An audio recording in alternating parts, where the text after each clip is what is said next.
ज्यावेळी राज्य सरकारनं कर्जमाफी दिली, त्याच्यात निकष अटी सगळे लावलेले आहेत.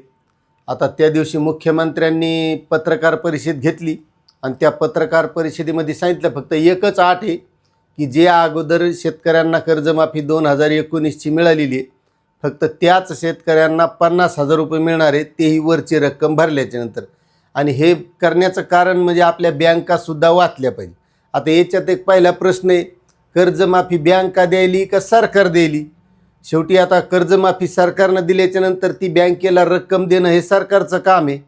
आणि आता त्यामध्ये रोहित पवारांचं पंढरपूर इथं याच कर्जमाफीसाठी या अटी निकष काढून सरसकट 2 लाख रुपयांची कर्जमाफी द्यावी म्हणून अन्नत्याग आंदोलन सुरू आहे.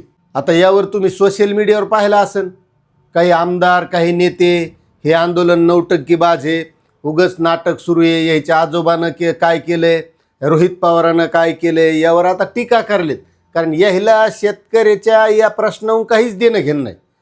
हे जे राजकारण करलेत का, याला फक्त काहीतरी आपलं सरकारकडून चांगलं पद मिळावं, मंत्रीपद मिळावं, आमदारकी मिळावी, याच्यासाठी करलेत. प्रश्न हा आहे, हे आंदोलन त्याच्या पक्षासाठी जरी करीत असले ते त्याला पक्षाला फायदा व्हावा म्हणून, तर आपल्याला त्याच्याशी घेणं देणं नाही. आपण एक शेतकरी आहोत आणि शेतकऱ्याच्या प्रश्नावर जर ते आंदोलन करीत असतील आणि शेतकऱ्यांना त्या आंदोलनापासून जर फायदा होत असेल तर आपल्याला काय अडचण आहे? मी म्हणतो आंबे खायचे. आंबा कोण लावला, कोणाच्या वावरात लावला, आणि ते आपण आंबे खाल्ल्यानं त्या वावरावाल्याला किंवा त्या आंब्यावाल्याला काय फायदा व्हायला, याच्याशी आपल्याला काय देणं घेणं? आंबा तर आपल्याला खायला भेटायला का नाही, तेवढाच विचार मला वाटतं आपण करायला पाहिजे. पण आता असा विचार बरेच लोक करीत नाहीत. काहून त्याला वाटतात आपण मतदान केलं हे सरकार आपलं आहे, पण सरकार आपलं आहे पण ती आपली काळजी घ्यायला का, याचा विचार करावा लागेल ना आपल्याला. आता मला सांगा, पीक विमा आपल्याला वेळेवर मिळाला का? मिळाला नाही. महाडीबीटीचे अनुदान असते ते वेळेवर मिळतात का? मिळत नाहीत. आता ही कर्जमाफी दिली, हिच्यात मरणाचे निकष अटी नियम लावून ठेवले, तारखायचा घोळ घालून ठेवलाय की ते शेतकऱ्याच्या लक्षातच येईन. मग ही कर्जमाफी आता किती शेतकऱ्यांना मिळेल याचाच काही मेळ नाही राहिला. पण आपण तसं करणार नाहीत, कारण आपल्या डोक्यात बसलेले शेवटी आपण मतदान केलं आहे, आपण पक्षाचे आहोत, आपण सरकारचे आहोत. पण ही एक निवडणूक प्रक्रिया फक्त कोणाला तरी सत्तेवर बसण्यासाठी. आता तुम्हाला सांगतो, या अगोदर जे सत्तेवर होते त्याहीनं काही केलं नाही म्हणून यायला सत्तेवर आपण बसवलेलं आहे. म्हणून निवडणुकीपर ती प्रक्रिया विसरून आपण त्या गोष्टी विसरून जायच्या, पण आपल्या डोक्यातून हे जातच नाही. आता तुम्ही एक लक्षात घ्या, कोणत्याही पक्षातला, विरोधी पक्षातला नेता असू द्या, आमदार असू द्या, भडकन उडी टाकायलीत की ह्या पक्षात लगेच त्याचे विचार बदललेत, लगेच ते तिकडली बाजू सुरू करलेत. एवढे विचार बदलत आहेत का बरं पटकन? बरं, हे बदलण्याचं कारण काय? बरं, ते खरंच तिकडे गेले, ते त्याच्या मतदारसंघाचा विकास किंवा शेतकऱ्याचा सर्वसामान्याच्या प्रश्नासाठी गेलेत का?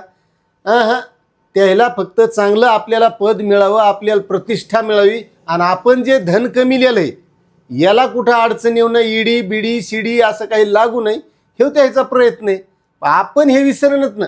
आपल्या डोक्यात फक्त आपल्या गावातलं आपण राजकारण धरून बसलं, मी ह्या पक्षाचा आहे, मी त्या पक्षाचा आहे, पण आपण शेतकरी म्हणून एकत्र यायला तयार नाहीत. मात्र आता हे जुन्या सगळ्या गोष्टी सोडून आपण फक्त शेतकरी आहोत, निवडणुकीपुरती निवडणूक प्रक्रिया सोडून द्यायची, हेव त्या पक्षाचा हेव ह्या पक्षाचा. आपल्याला शेवटी एक शेतकरी म्हणून एकत्र यावं लागेल. जसं आता मोठमोठाले राजकारणी काय करलेत, त्याला पक्षाहून कशाहून काय घेणं नाही, आपल्याला काय भेटत आहे याच्यासाठी ते ह्या पक्षातून त्या पक्षात इकडे तिकडे चालले का नाही. आपण काहून धरून बसायचं की तो त्या पक्षाचा आहे, मी ह्या पक्षाचा आहे, मग काहून इकडे जायचं? आपण शेतकरी आहोत, शेतकरी म्हणून कोणताही पक्ष असू, कोणताही. मी म्हणतो आता जे विरोधात आहेत का, ते जरी उद्या सत्तेत आले, आपल्या प्रश्नावर जर समजा हे आत्ताचे सत्ताधारी उद्या विरोधक म्हणून जर असे आंदोलनं करले तर आपण यायच्या पाठीमागं उभं राहायचं. आपल्याला ह्या राजकारणाच्या गोष्टीहून देणं घेणंच नाही, असं वागायचं. जो आपल्या प्रश्नासाठी उभा राहील त्याच्या पाठीमागं शेतकऱ्यांनी उभं राहायला पाहिजे, असं मला वाटत आहे. आता कोणी म्हणीन मग हे सत्तेत होते अगोदर, याहीनं काहून का नाही केलं? अरे त्याहीनं काही केलं नाही म्हणून तर यायला सत्तेवर बसिले. मग आता हे जर काही करीत नसतील तर मग आता पर्याय काय? शेवटी आंदोलन शेतकऱ्याला, शेतकऱ्याच्या मागण्या ह्या मागावत लागते का नाही, आणि त्याशिवाय त्या पूर्ण होते का? म्हणून माझी विनंती राहील की जर असं कोणी शेतकऱ्याच्या प्रश्नावर भांडत असेल, आंदोलन करीत असेल, उपोषण करीत असेल, मग ते कोणत्याही पक्षाचा असू, एखादा सत्ताधारी जरी असला तर आपण त्याच्या पाठीमागं उभं राहायला पाहिजे. आता तुम्ही काल पाहिला असेल, काल सोलापूर जिल्ह्यातला एक पंचायत समितीचा सभापती एकनाथ शिंदेच्या सेनेचा म्हणजे सत्ताधारी पक्षाचा, पण शेतकऱ्यासाठी त्या आंदोलनात पाठिंबा दिला का नाही, त्यानं पक्षाचा विचार केला का? मग हे विचार आपल्याला करावा लागेल. त्यावेळेस आपला अडकलेला पीक विमा असेल, या कर्जमाफीतले निकष असतील, अनुदानं असतील किंवा इतर ज्या गोष्टी असतील, आणि यावर्षी पुन्हा ते अल्निनोचं सावट आहे. आता पुढं काय परिस्थिती राहती ते पुढं बघावंच लागेल. मात्र या गोष्टीसाठी शेतकऱ्यांनी एकत्र येणं हीच काळाची गरज आहे. आता याच्यावर तुम्हाला काय वाटतंय तुम्ही नक्कीच कमेंट करा. माहिती आवडली असल्यास चॅनलवर नवीन असताल तर चॅनलला सबस्क्राईब करा. जय जवान जय किसान.